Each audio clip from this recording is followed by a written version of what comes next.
Formal na gipasakaan og kaso sa Department of Justice ang mga opisyal sa Kapa Community Ministry International Incorporated. Atong sayron ng detalye, pinaagi sa live report ni Argil Relator. Argil! Yes, like tuig 2017 dihang unang nagpagula ug advisory ang Securities and Exchange Commission labot sa operasyon sa Kapa.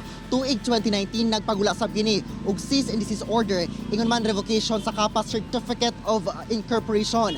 Karon tuig 2020 ang DOJ na mismo ang nag-file og kaso batok sa mga opisyales sa Kapa tungod sa kalapasan niini o sa ilahang operasyon ubos sa Securities Regulation Code.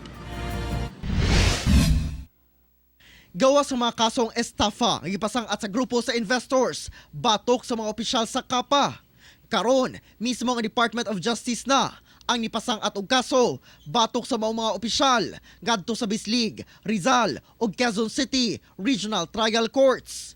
Kasong paglapas sa Securities Regulation Code ang atubangon nila Kapa founder Pastor Joel Apolinario, Trustee Margie Danao ug Secretary Reyna Apolinario.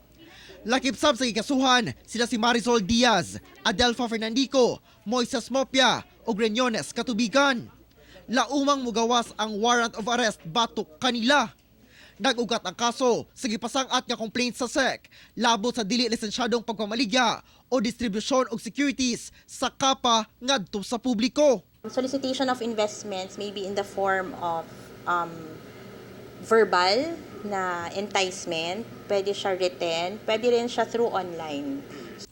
Human ang Kapa, gikumpirma sab sa SEC nga duna na sila'y nadungog labot sa bagong bersyon sa Kapa nga naga-operate kuno. Hindi dapat sila maniwala na pinabalik siya ng SEC sa operation. I think may mga kumakalat na balita na naka-register na sila as crowdfunding na entity sa amin, so hindi yung totoo.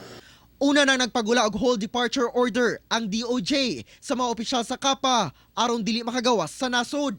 Niadtong Agosto lang, gipasakaan sab og tax evasion case sa BIR ang asawang Apolinario.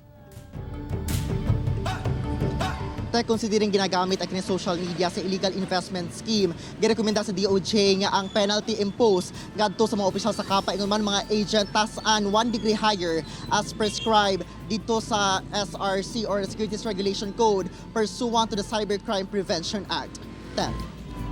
Okay, salamat Argil Relator.